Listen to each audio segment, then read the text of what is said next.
নবী গো, ও মায়ার নবী,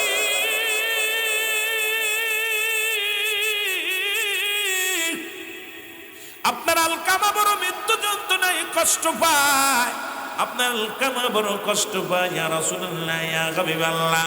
মরণ হয় না, কালেমাও পড়তে পারে না, মৃত্যু যন্ত্রণা হয় ইয়া রাসূলুল্লাহ, ইয়া হাবিবাল্লাহ।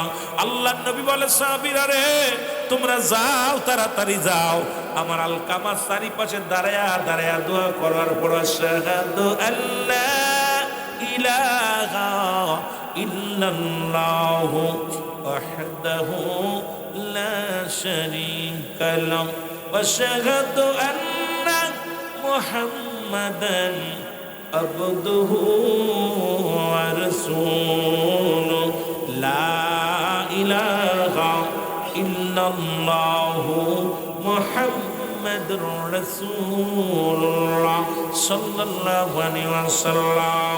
আল্লাহর নবী কও, আমার সাহাবীরা রে যাও, কোন ব্যক্তি যখন মৃত্যু শয্যায় সজ্জিত হয়, খবরদার খবরদার, ওই মৃত্যু শয্যার যাত্রীর পাশে দুনিয়াবি কোনো কথা বলবা না, ওখানে বেশি বেশি দুরূদ পড়বা, বেশি বেশি কোরআন তেলাওয়াত করবা, কারণ মালাকুল মউত যখন আসবে, এই সময় আজরাইল আলাইহিস সালাম যখন আসবে, ও যুবক, তখন মাস্টার ইবলিস তাকে ধোঁকা দিব, কারণ মরণের সময় যদি ঈমান হারা হয়ে মৃত্যুবরণ করে, ওর জন্য জাহান্নাম, ওর জন্য জাহান্নাম।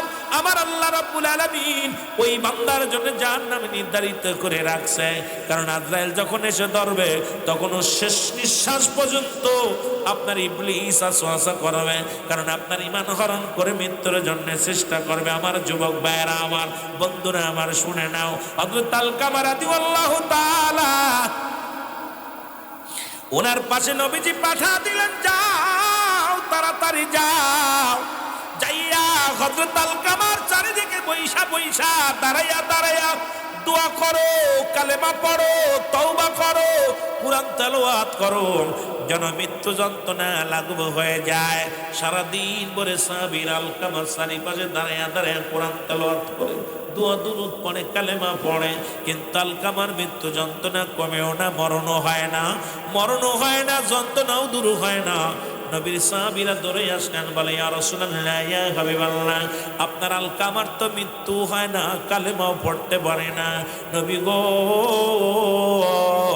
আপনার আলকামা মৃত্যু শয্যায় সজ্জিত, ইয়া রাসূলুল্লাহ, ইয়া হাবিবাল্লাহ। আল্লাহর নবী ডাকতে বলে, আল্লাহ,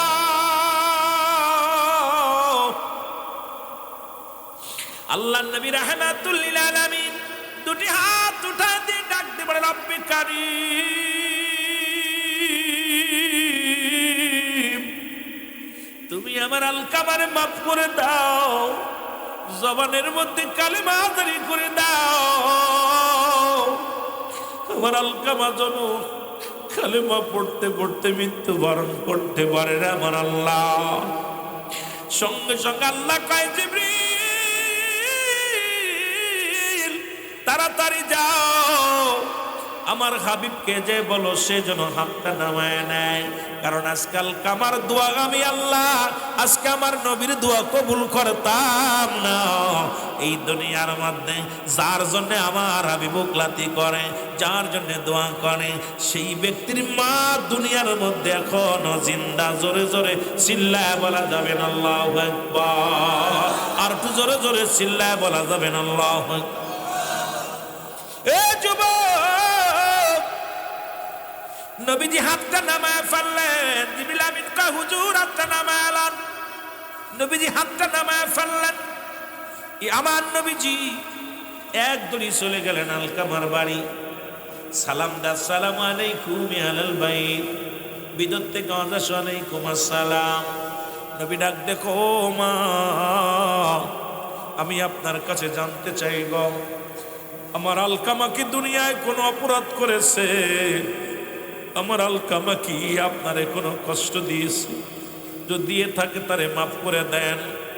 আমার নবীজি যখন বললেন, ভিতর থেকে আওয়াজ আসে, মাদান শোনো, এ মুহাম্মদ সাল্লাল্লাহু আলাইহি ওয়াসাল্লাম, আল্লাহর নবী গো, আমার আলকামা জীবনে এক রাকাত নামাজ ছাড়ে নাই, আমার আলকামা জীবনে কোনোদিন সুদের সঙ্গে জড়িত নয়, ঘুষের সঙ্গে জড়িত নয়। আমার আলকামা জীবনে একটা মিথ্যা কথা বলে নাই। আমার আলকামা জীবনেও কাউকে কষ্ট দেই নাই। এই দুনিয়ার মধ্যে আমার আলকামার সঙ্গে তুলনা হয় না। আমার নবী কয় মা মা, তাহলে আমার আলকামার তো মৃত্যু কেন কষ্ট হয় রে?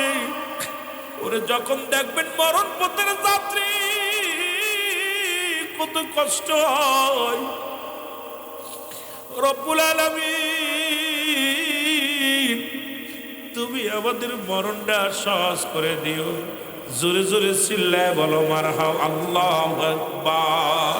এই আমি চলে যাব, তোমরা আমায় ভুইলা যাইও না। আমি চলে যাব, আরো জোরে বলেন আমি চলে যাব, তোমরা আমায় ভুইলা যাইও না। আমার মরণ আসিবে কখন কেউ তো জানি না। আমার একটু মহব্বতে জোরে জোরে চিল্লায় বলেন আমার মরণ আসিবে কখন কেউ তো জানি না। আমার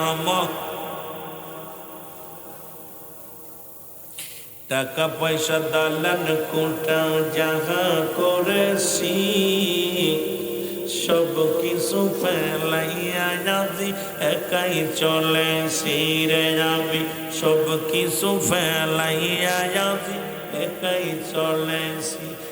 আমি যাবার কালেও ভেবে দেখি আমার কেহ নাই। আমি যাবার কালে জোরে জোরে, আমি যাবার কালে ভেবে দেখি আমার কেহ নাই। আমার মরণ আসিবে কখন কেউ তো জানি না। আমার মরণ, আরো জোরে বলেন আমার মরণ আসিবে কখন। এই পৃথিবী চিরদিনই থাকার জায়গা নয়। অন্ধকার কবর যে তোমার আসল ঠিকানা রে মানুষ। অন্ধকার কবর যে তোমার। এই আমি চলে যাব, আমায় তোমরা ভুইলা যাইও না। আমি চলে যাব না, ডানে বামে মাটি আমার মাটির বিছানা। ডানে বামে মা, একটু মহব্বতে ছিলে বলেন ডানে বামে মাটি আমার মাটির বিছানা। ডানে বামে এ দুনিয়ার মুসলমান,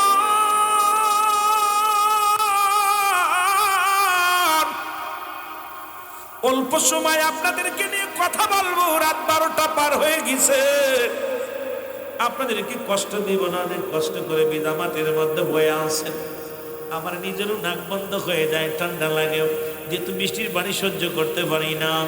এরই অসুস্থ হয়ে যাব। যুবকেরা শুনে নাও, শুধু আপনাদের মহব্বতে ভালোবাসায় বসে আছি।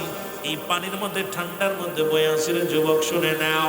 এবার আল কামারা দিওয়াল নাও তালা মা ডাকতে বলে বাবা রে, আমার সন্তান তো কোনোদিন একটা অন্যায় করে নাই, একক তো নামাজ সারে নাই, জীবনে হজ সারে নাই।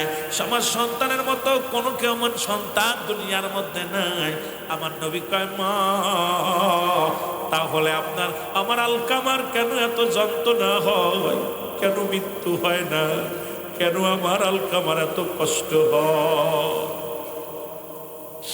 আল্লাহ নবী ডাকতে বলে মা গো,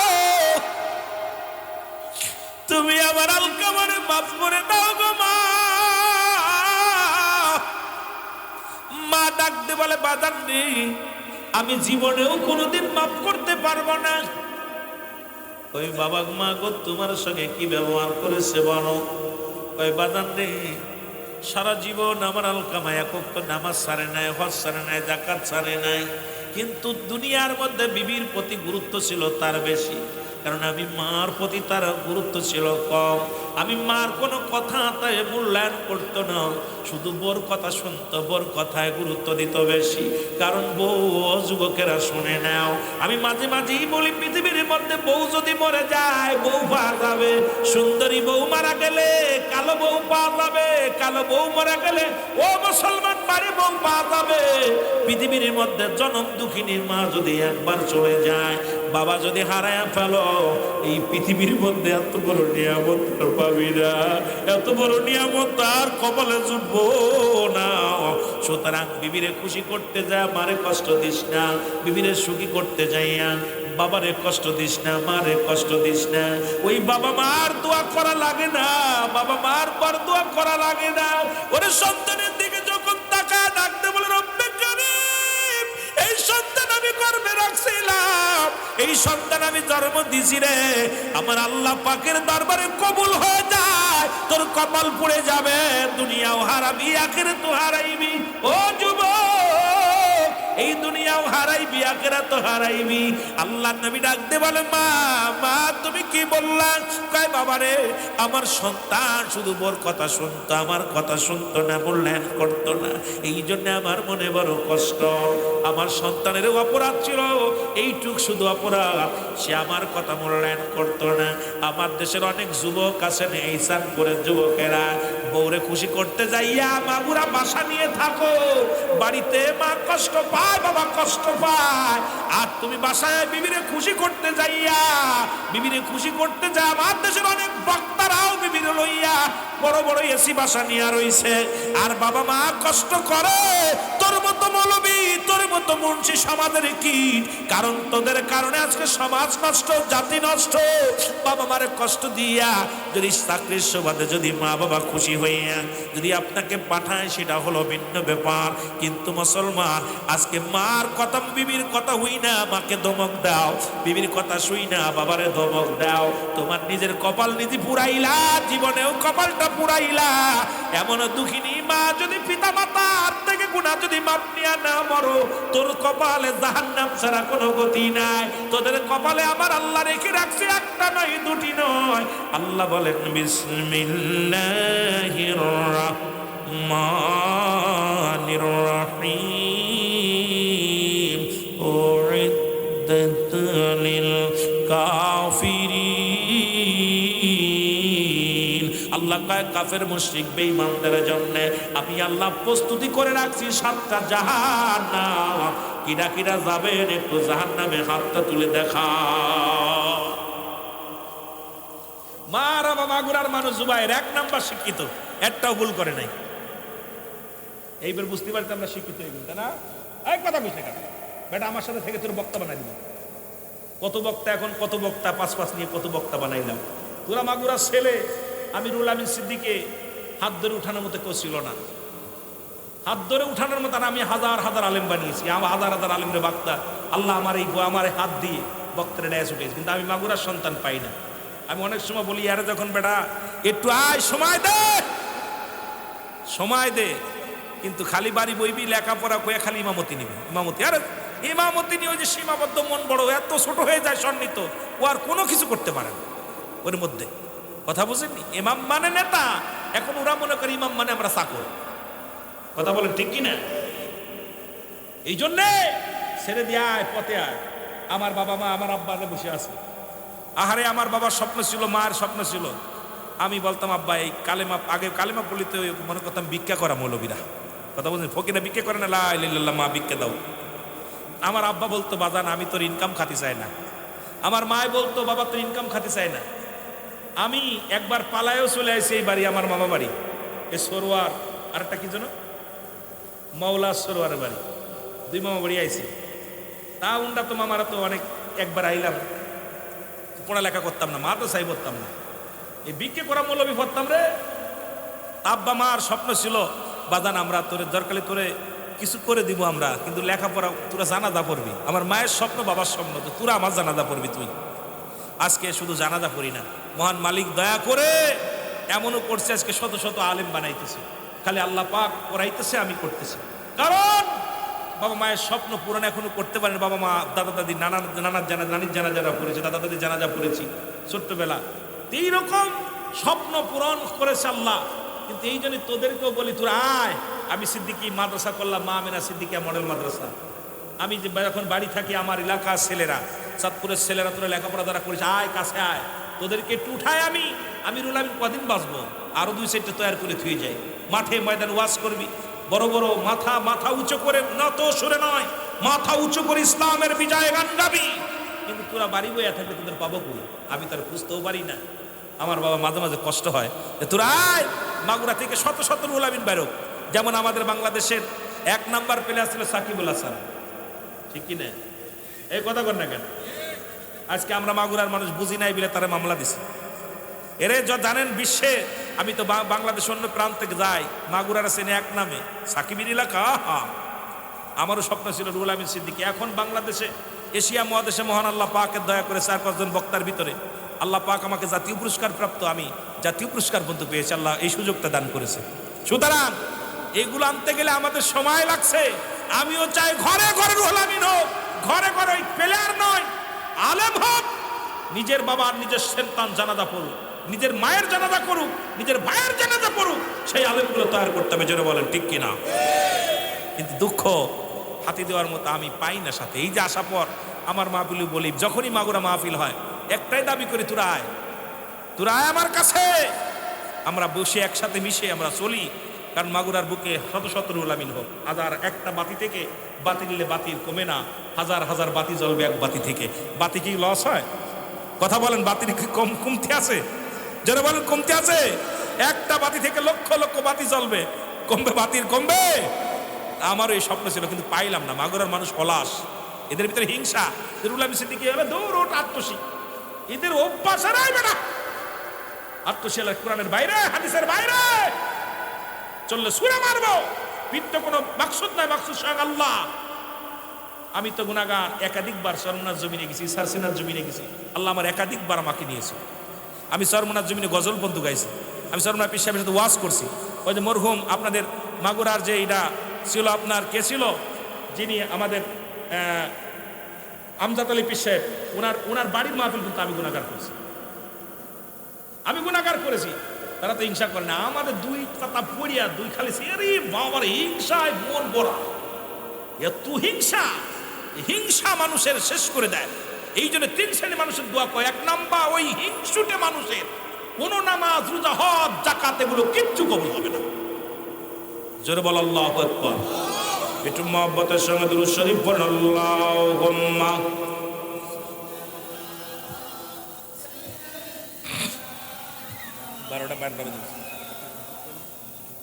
ওয়ালা আলি সাইয়্যিদিনা। ওরে কেমন করে ঘুমাও মানুষ, কেমন করে ঘুমাও মানুষ, ফজর করে কাজা। এমন তো হতে পারে জোহরে জানাজা তোমার, এমন তো হতে পারে জোহরে জানাজা। আস্তে আস্তে ভাই। এ যুবক, মা বললেন, বাবা ও মুসলমান, আমি আমার সন্তানের ক্ষমা করতে পারি না, মনে বড় কষ্ট দিছে, এইটা আমি কোনোদিন মাফ করতে পারবো না। রাসূল বললেন, সাহাবীরা রে আয়, খড়ি নিয়ে আয়, আগুন নিয়ে আয়। খড়ি আনা হলো, আগুন আনা হলো, চিতা সাজানো হলো। চিতা সাজায় যখন আগুন দিয়ে খড়ির মধ্যে ধরাইয়া দিল, ডাকতে বলে নবীর সাহাবীদের, নবী ডাকতে বলে, ও সাহাবীরা, ওই খড়ির মধ্যে আগুন ধরাইয়া ওই আলকামারে আগুনের মধ্যে দিয়া পুড়াইয়া দাও, কারণ মরার পরই জাহান্নামে চলে যাবে। মায়ের অভিশপ্ত সন্তান, ওই মা জননী কষ্ট পেয়েছে, সুতরাং ইন্তেকালের পরেই জাহান্নামে যাবে। ওরে দুনিয়া থেকে পুড়াইয়া দাও, দেরি করো না। যখন আলকামার দেহখানা আগুনের দিকে নিয়ে যায়, জনম দুঃখিনী মা তাকায় দেখে রে, কলিজার টুকরা সন্তানের আগুনের দিকে নিয়ে যায়। একটা চিৎকার মেরে বলে, আল্লাহর নবী,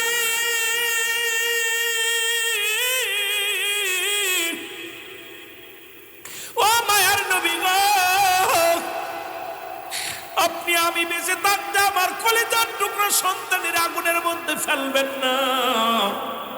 আমি মা কোনোদিন সহ্য করতে পারবো না, কারণ আমি বেঁচে থাকতে আমার কলিজার টুকরা সন্তানের আগুনে পোড়াইবে, আমি কেমনে নিব মেনে? আমি আমার সন্তানের জীবনের সব ভুল আমি মা জননী ক্ষমা করে দিলাম। জোরে জোরে চিল্লায়া বলেন না মারহাবা। হাজারটা অন্যায় করেছেন, বাড়ি যায় ডাক দিবেন। বাবা প্রতিজ্ঞা করেছে আপনাকে না মেরে আজকে ঘরে উঠাবে না। একবার বাবার সামনে যে বলে, আব্বু আমার ভুল হয়ে গেছে, মা গো আমার ভুল হয়ে গেছে। মা বলে ডাক দিতে দেরি, আব্বু বলে ডাক, ক্ষমা করতে দেরি নয় রে, হাজার অন্যায় করেছেন, একবার খালি ডাক দিবেন, আব্বু আমার ভুল হয়ে গেছে।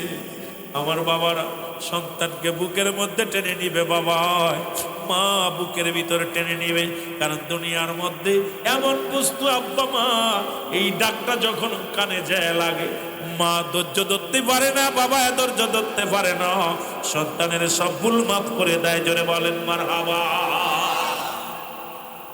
এই জন্য আমার যুবক বন্ধুরে বলে যাই, আমি আর আলোচনা আগাইতে পারবো না, অনেক রাত হয়ে যায়। তিনটা জিনিস কাজে লাগবে। নাম্বার ওয়ান, নেক আমল। মুসলমান, এরপরে মুসলমান শুনে নেও, কথা কিন্তু শেষ হয় নাই। বলুন হুজুর শেষ হলো কি? রসুল যখন মা যখন বলেন আমি এর আল্লাহর নবী আমি মাফ করে দিলাম, আলকামার জবান দিয়ে কালেমা বাইরে গেছে, লা ইলাহা ইল্লাল্লাহু মুহাম্মাদুর।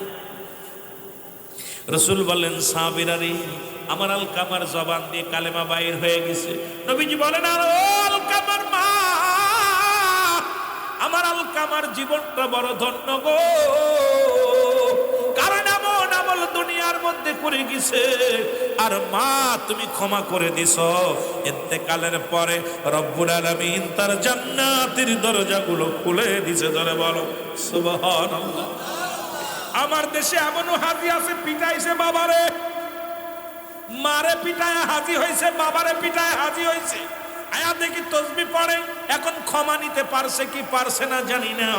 এমনও আলেম আছে বাবা, এমনও বুজুর্গ আছে চিল্লা দেয়, 40টা চিল্লা দেয়, 40 দিনের চিল্লা দেয়, কিন্তু ওর দ্বারায় মা নির্যাতিত হয়ে মারা গেছে, ওর দ্বারায় বাবা নির্যাতিত হয়ে মারা গেছে। এখন ওই আব্বা মা যদি ক্ষমা না করে, কোনো লাভ নাই তোর নামাজ পড়ে, কোনো লাভ নাই তোর হজ করে, কোনো লাভ নাই তোর যাকাত দিয়ে, কোনো লাভ নাই তোর দুনিয়ায় আবাদত বন্দেগি করে। এই জন্য আগে মার কবরের পাশে দাঁড়া, বাবার কবরের পাশে দাঁড়া, দাঁড়ায়া দাঁড়ায়া চোখের পানি ছেড়ে কান, যেন আল্লাহ যেন মাফ করে দেয়। নফসের খায়াসে পরে গুনাহ করেছি, মার কবরের পাশে দাঁড়ায়া দাঁড়ায়া দোয়া কর, মা রাত্র যখন গভীর হয়ে যাবে, মায়ের কবরের পাশে দাঁড়ায়া যা, বাবার কবরের পাশে দাঁড়ায়া যা, চোখের পানি ছেড়ে কান্দে কার বলে রব্বুল আলামিন। ওই শয়তানের ওয়াসওয়াসায় পড়ে মাকে কষ্ট দিছিলাম, বাবারে কষ্ট দিছিলাম, আজকে আব্বা মা দুনিয়া থেকে বিদায় হয়ে গেছে। আল্লাহ আমার মা বাবারও ক্ষমা করো, আমারও ক্ষমা করো, আমি পাপী, আমি গুনাহগার। আমার রব্বে কারিমের দরবারে চোখের পানির বড় দাম। ও যুবকেরা শুনে নাও, আর যারা জীবিত আছেন এখনই আজকে বাড়ি যাবেন, বাড়িতে মায়ের পাটা ধরবেন, ধরে মাপ চাবেন, বাবার পা ধরে মাপ চাইবেন। যতক্ষণ পর্যন্ত ঘরের মধ্যে যে সালাম দিবেন, আব্বুর কাছে বলেন, আব্বু আমি নফসের খায়াতে পড়ে আপনার সঙ্গে দুর্ব্যবহার করেছি, আমাকে মাফ করে দাও, আমার আম্মু আমাকে মাফ করে দাও। যদি আব্বা মা তোরে মাফ করে দেয়, তোর কপাল ভালা। এই দুনিয়ার মধ্যে তোর মতো কপালি মানুষ, তোর মতো ভাগ্যবান মানুষ আর কজন আছে? জোরে জোরে চিল্লায় বলা যাবে না আল্লাহু আকবার। এই জন্য তিনটা জিনিস কাজে লাগবে। নাম্বার ওয়ান হলো নেক আমল। মনে আছে? নেক আমল, নামাজ, রোজা, হজ, যাকাত, কুরবানি ইত্যাদি ইত্যাদি। নাম্বার টু হলো সদকায়ে জারিয়া, দান দেয়া।